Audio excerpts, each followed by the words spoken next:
A very warm welcome. Today we are talking about sacred selling secrets with Melina Abbott.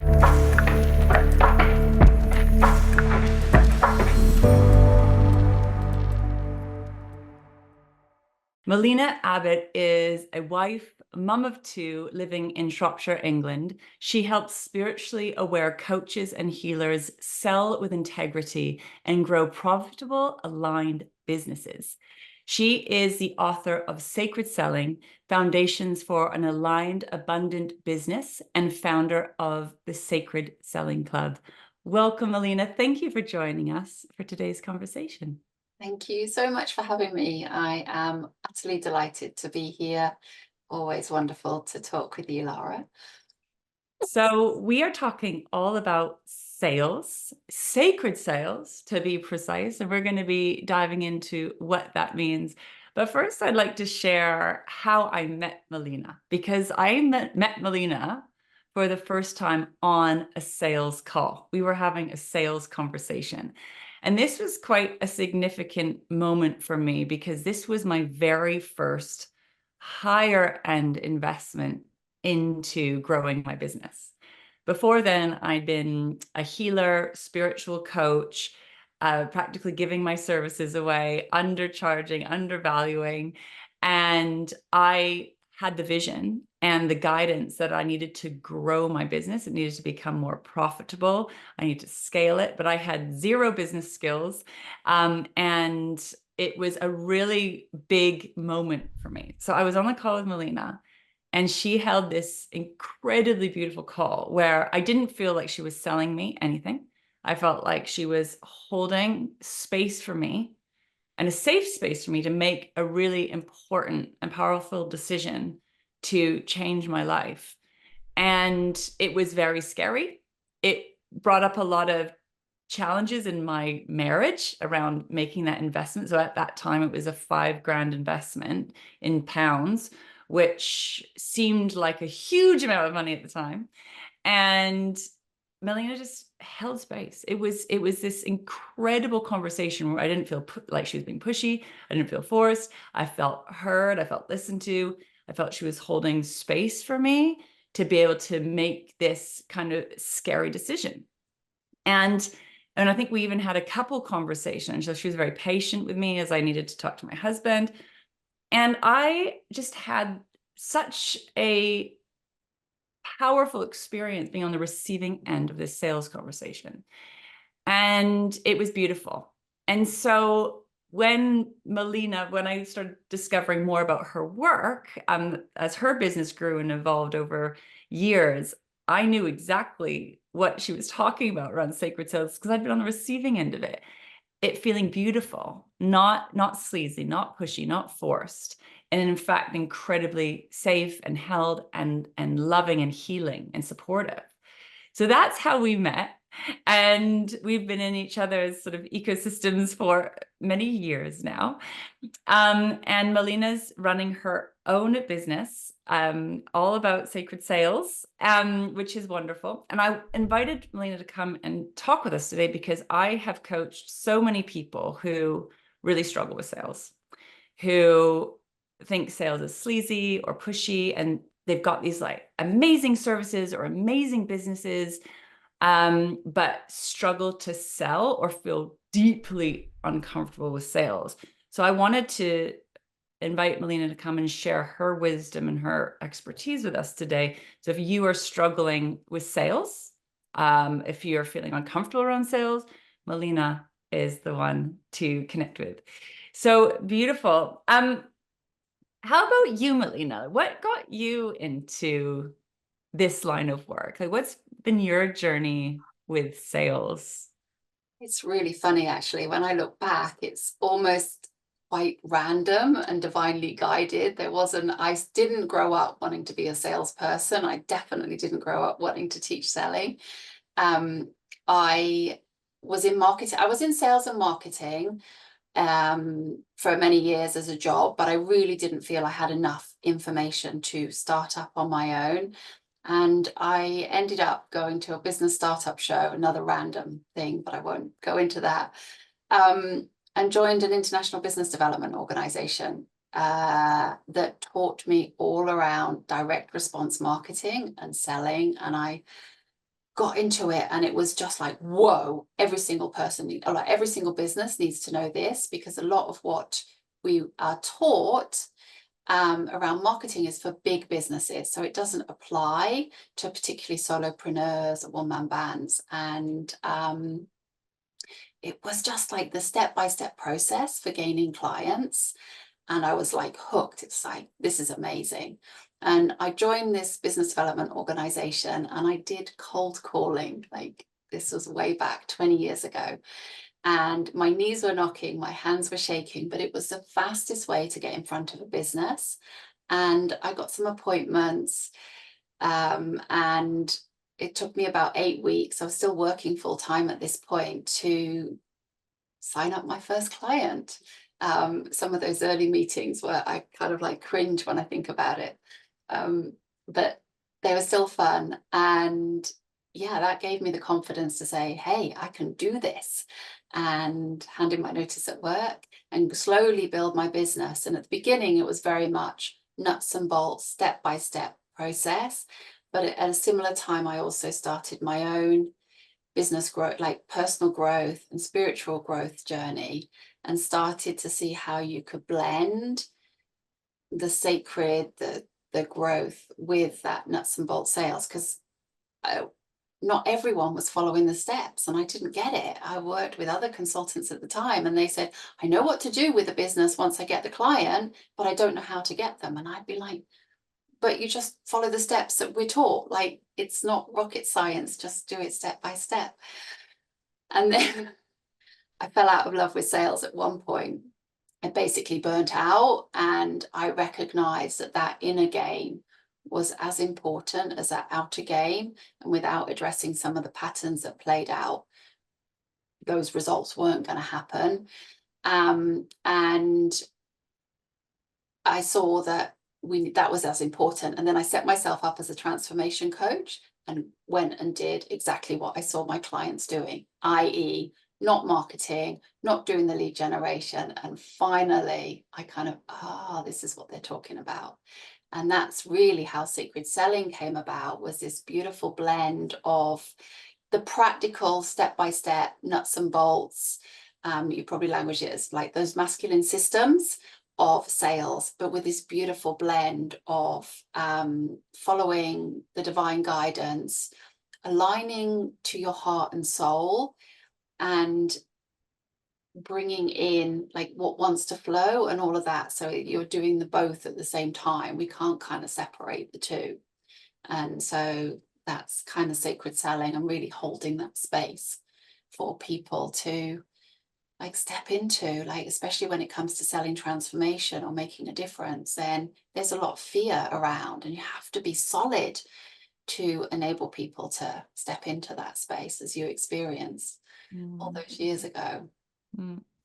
So I remember when I started learning about sales, oh my goodness. I mean, I had a lot of blocks around it. I had a lot of beliefs that marketing and sales were pushy, manipulative, sleazy, and I didn't want to have anything to do with it. So I was deep in my, spiritual game, which was all like the universe will bring it to me. And I was very in that kind of flow energy, or you could call it feminine energy, very passive, which was, an important part of my journey to move into playing on that side of the fence, if you will. Having come from, very kind of unhealthy push, force, drive past. But I think I pendulum swung too far in the opposite direction, and then was wondering why. I had this great service. I was getting, great results with my clients, but sort of the world's best kept secret, because no one knew who I was. No one knew about the service existed because I wasn't marketing or selling. And so I remember being so uncomfortable about this idea of needing to sell. And that obviously was a part of my journey, was sort of rewriting what sales means. What would you say that you've heard or noticed some misconceptions around sales, or kind of negative, unhealthy relationships with sales that are really holding business owners back? I think we've all been on the end of that pushy sales, that sleazy sales that you described, Lara. And I always come back to like double glazed salesmen, or we get a lot of cold calls and they're trying to sell whatever it is. And the person on the receiving end just doesn't want it. They're not interested. It's not something that they're looking for. And so we've taken on board this idea that to sell means to convince someone to buy something. I.e., the undercurrent of that is they don't want it, but we've got to have such persuasive skills that they change their mind and they buy from us. And we have all of these teachings around objection handling and psychological techniques to persuade people to buy. And it is icky. It's not nice. And the way I look at it is selling, it comes from the Latin to serve. So you're giving a service to people and you're actually inviting them to buy from you. And it is not your job to convince them or sell to them. It's your job to invite them and wait for them to like step in. Wait, you have to hold that powerful space, and there are things you can do. It's your job to guide them on that buying process and ask them, would you like to buy? Would you like to go ahead? Which is a missing piece I've seen over and over, that people just say, oh, just let me know. It's like, no, you're not being of service to someone if you say, just let me know. They're stepping into something, or they're like, oh, I don't know. So they don't do anything. Your job is to say, hey, would you like this? Here are the next steps. This is how you go ahead. I can't wait. Let's get you started. Like all of these things. And when you do that well, or even if you like, I mean, well, it's subjective anyway, but if you do it authentically, you're coming from the heart, like you don't have to persuade anyone at all. In fact, you don't want to be persuading them, because that just, I like, there's this saying, a man convinced against his will is of the same opinion still. So if you've used psychological techniques to get someone to buy, there's a good chance they're going to say, hey, I didn't sign up for this, I don't like it, ask for a refund, which sends you into a whole, oh, I'm not good enough, like, oh, for me, it's like I'm rubbish, and it goes all down there.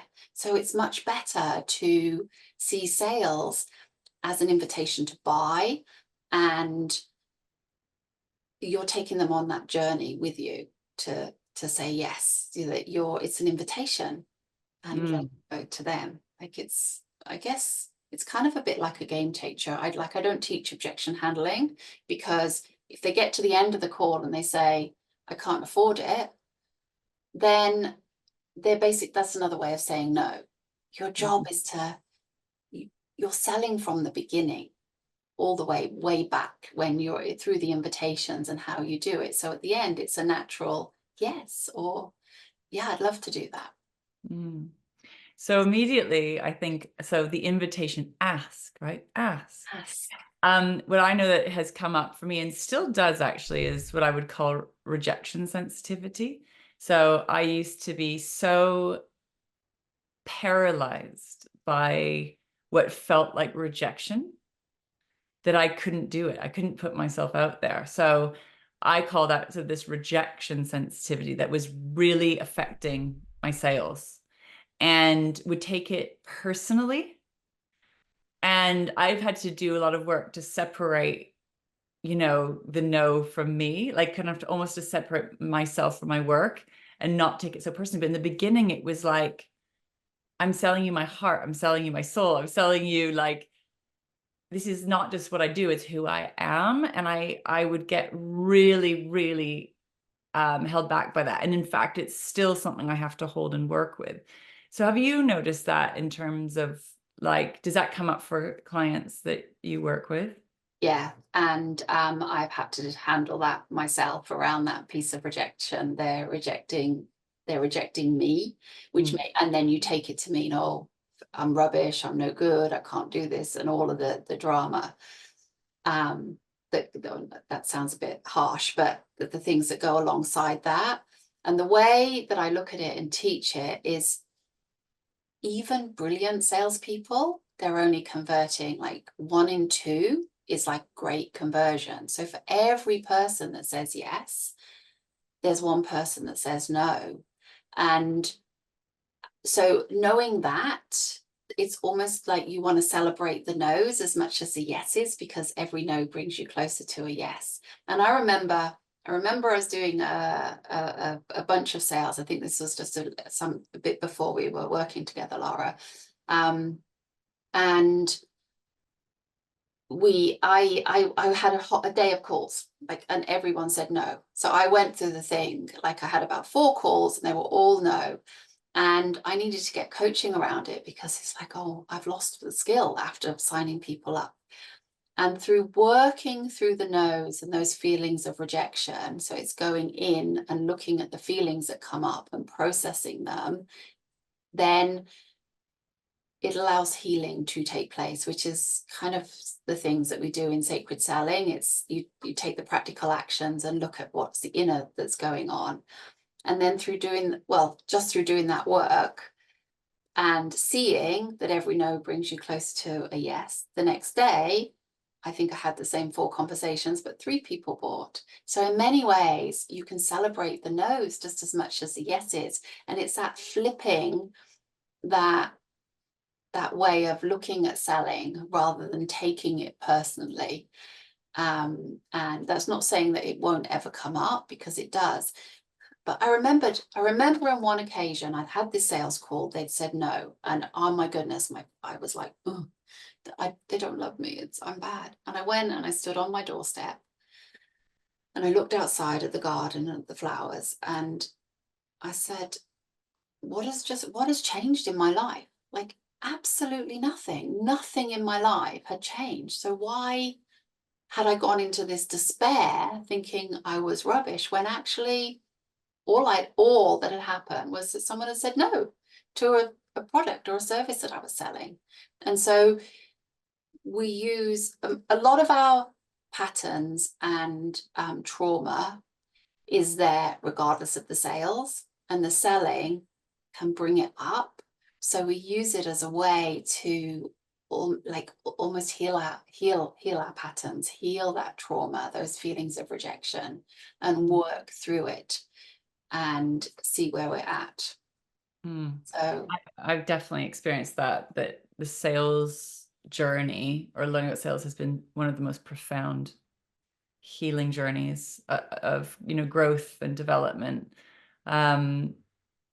That and marketing, just get yourself out there, being visible. It's extraordinary. I'm quite blown away by that, and it's in a way one of the things that I love about business and love about money and love about the whole game is the growth that takes you on, and what you have to face that you wouldn't actually face if it wasn't for that, right? Because you can kind of buffer over that pain and trauma or whatever, and then it just pokes right into the center point, I have found anyways, personally. it totally does. And I know I've written your journey, the sacred selling journey. You're on a business journey. It's like a personal growth journey. Then you get to play it through your business, and you can bring a lot of lightness to it. It doesn't have to be heavy. A lot of transformation can feel is like, because you're releasing a lot of trauma. You're healing a lot of trauma. The more lightness we can bring to it, the more we can poke fun at ourselves. It brings joy as well as that healing as well. So it's that blend, that dance, I suppose, between the healing and the practical. It's like you cannot separate them. You cannot separate those steps, and you have to go through it in order to heal. You can't bypass it. You can't go around it. It's like you have to have those conversations. And I remember one conversation I was on, and I was talking to this lady. It was like she was perfect for a new offering. It was my first VIP program. And as I was speaking to her, I was thinking, oh, she needs to speak to so-and-so to get that inner work. Oh, no, she needs to speak to my mentor because she'll be able to help her. And then this booming voice came and said to me, Melina, she is on the phone to you. She is on the phone for a reason. Make the offer. So I made the offer. That was a £5,000 investment too. and it was a £2,000 deposit, and she didn't have the money. But she wanted to do it, and she said, I know where I can go to get it. And within a week, she had found someone to loan her that money. Not only loan it, but said it would be an honor to help you with that. And the program that we created together, she's still selling that like 15 years on, and it's like the core of her program. So imagine, had I been too scared to make that offer and think she needed to go with someone else, those retreats that she was offering may not have come about. All the people that came through them that have been transformed as a result might not have worked with her. And I may never have properly let that land before now, because we can think it's about us when it's not about us. It's like you owe it to yourself to learn to sell, or to serve, to help those clients, help those other clients. So any ickiness that you can feel, if you can let go of your own agenda and things and just connect to the bigger purpose, the bigger picture, to your clients and to your clients' clients, then magic can unfold. I've had to say this to myself many times as well. It's like, get over yourself. This isn't about you. And it's like, actually, this service is here to help and liberate. And yeah, think of the ripples. And that's one of the things that gets me over myself, is thinking about impact and the bigger purpose. I have to get out of the I in order to move forward usually. The other thing I'm thinking of as you're talking is, like, what happens when people really need to make a sale, you know? They don't maybe have the money in their business. So they get on a sales call and there's like a desperation or a genuine need to make money. What would you say to that? Because a lot of people are in that situation as well. That's a really challenging situation to be in. If whenever someone's in that situation, it can repel people. Mm. And I would say to look at all the options and not be afraid.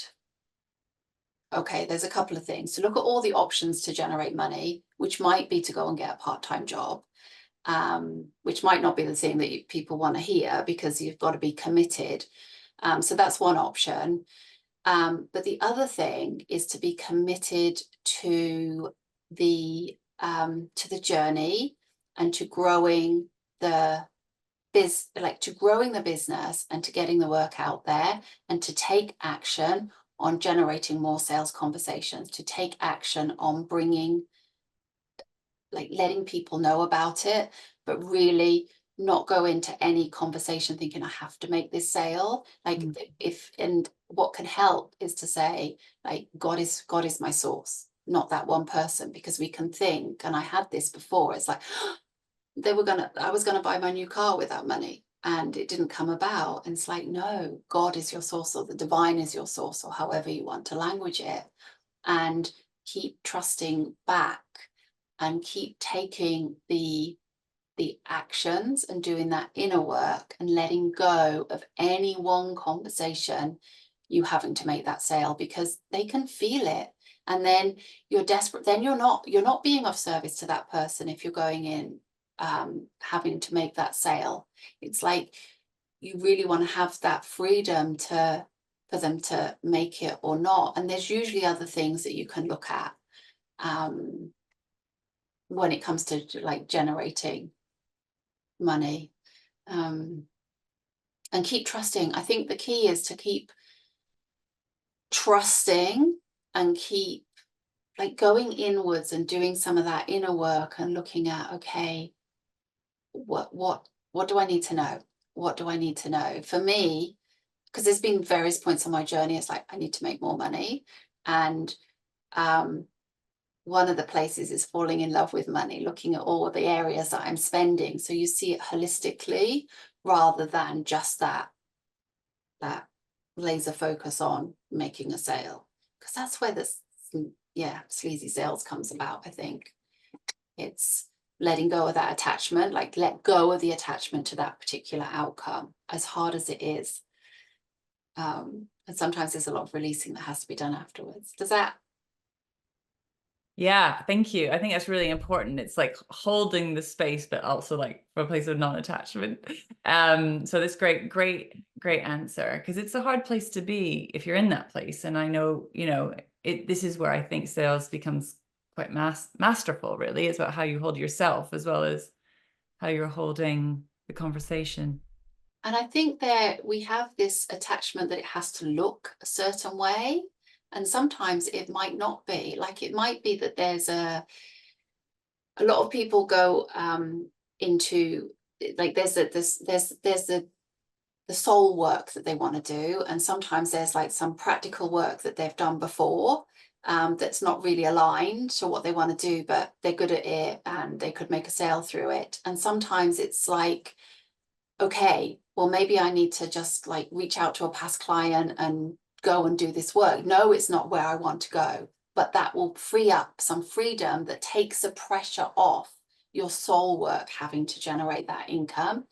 And often what will happen is, because you're committed to the journey in the long haul, that actually some magic comes for your soul work, and you don't have to then go and take whatever it is that you didn't want to do, but you're open to receiving abundance in all the ways. And you teach this a lot as well, Lara. It's like the abundance can come in through many forms. Beautiful. So I know you've been sort of seeding parts of this question, but how would you describe sacred selling or sacred sales? What is that according to you? For me, it's the blend between the sacred, the divine, the following your heart, listen to the nudges, tuning in to what wants to come through, with the step by step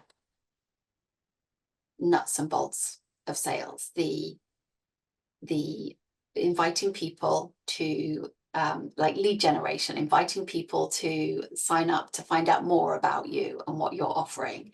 It's taking people on that sales journey, on that buying journey, to take the next step. So and it's asking for the sale. So it's that beautiful blend of the, you can call it feminine and masculine, but it's that beautiful blend of the sacred, that connecting to the divine, following your heart and soul, with the nuts and bolts of selling, because you can't have one without the other. It's like pizza doesn't cook itself. You still have to put it in the oven or order it. Like, and that's the piece that we think, oh, well, I'll just sit back and it will bring to me. Well, yes, but you've still got to like take action. Yes, I've learned that the hard way myself. That is beautiful. Thank you so much for explaining that. And so let's talk a little bit about lead generation, because you've got a really beautiful offer for the listeners of this conversation. You've got this lead generation guide. And so can you tell us a little bit, first of all, what is lead generation? And can you tell us a bit about how this guide can help with that? So if we think about someone who is interested in your products and services, they're often not like out searching, especially if you're selling any kind of transformation. Someone's not on Google looking for a sales coach, or they might be, or an abundance coach. And so you need to invite them to find out more about you and your work a lot before they're ready to buy. So they're on a journey of growing their business, for example, or wanting to make more money. And so lead generation is about inviting people to take the next step with you, essentially getting them to sign up, ideally to your email list, and so that they can go on a journey with you and take that next step. And so you want to have an offering, usually a free offering, so that it's like a low cost, low cost way to find out more, so that they can begin that journey. And I call it lead generation, which is kind of incongruous in the sacred selling world, because it's like a lead can feel a bit icky. But the way I see it is, do what it says on the tin, and you need to be growing a community of people that are looking for your support in some way, shape, or form. And so you need to be putting yourself out there. Well, not necessarily putting yourself out there, but strategically inviting people to take that next step with you. And that's what I call it, known as lead generation. Super. Thank you so much. And can you tell me or tell us a little bit about this guide that you've Right. created? It's your free giveaway to support us with this process. Can you tell us a little bit about how this guide can support lead Yeah. generation? Within this guide, there are 21 lead generation strategies. What we find these days, especially with social media, is that we think that being visible or finding clients all has to come online and through social media. And there's loads more different ways that you can let people know about what you're offering. So I have put together this guide of 21 different ways that you can invite people to take that next step, like share that with them. Some are quite obvious, like networking is one of them. Social media isn't, but others are a little bit more complicated. But there's 21 different ways, and these are things that have stood the test of time. We go through phases when it comes to marketing. There is trends and different things like TikTok or whatever it happens to be. These are kind of like the underpinning, the foundations of selling, of creating, of inviting people to work with you. So it's a brilliant guide. Like there's so many different ideas for you to take. You only need to employ one or two of them. Brilliant. Well, thank you so much for creating that for us. And so you can access Melina's lead generation guide beneath this video. We'll have a link for you to click on and to access. And then you can come into Melina's community and network and receive all her beautiful tools and resources to support you with sales the sacred way, and learn her beautiful sacred sales secrets. And hopefully you can fall in love with sales. If you don't like sales or you struggle with sales, my intention for you is that you can transform your relationship with sales and how you think about it, feel about it, you know, what you believe to be true about it, and turn it into something beautiful. I now love sales conversations. They're beautiful. They're the most, you know, profound opportunities to connect and to, you know, have people open up to you about sometimes their most personal challenges and struggles and their like deepest dreams and desires. And it's so amazing to be able to, for me, it feels like a real honor having a sales conversation with someone now. But I will say it took me quite a long time to get to that point. And I'm still, you know, there's always more to learn and there's always like areas to improve, of course.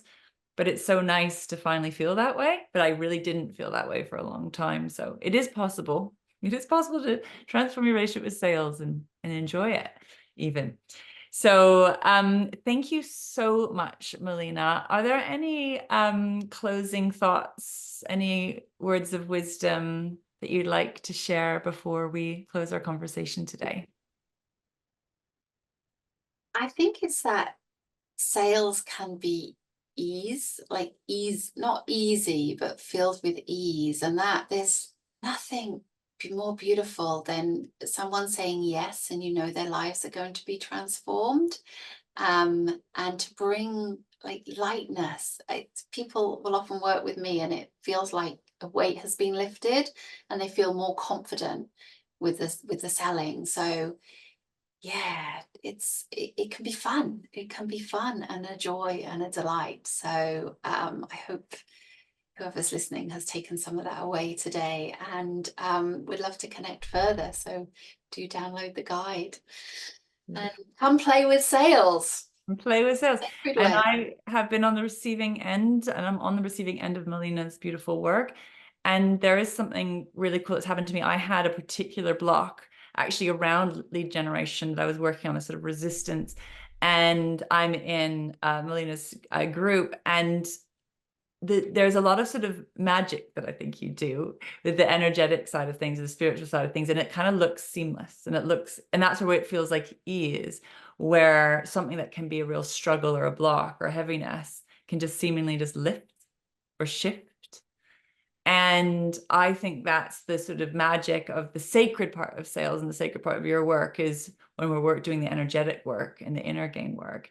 So something that was creating heaviness or was feeling hard or that was creating resistance can just kind of shift almost like magically, right? When you make the intention for it to. And so I just want to add that because I've experienced Melina's work, and it seems seamless and it creates this lightness when you bring in the kind of energetic side or the spiritual side, if you will, the sacred side into sales. So beautiful. So grab Melina's guide and make sure to connect with her, and we'll share her social media links as well. And thank you, Melina, for joining us and sharing your wisdom around the sacred selling secrets. And really, really appreciate your time today. Thank you so much. Thank you so much for having me. It's been such a joy. Thank you.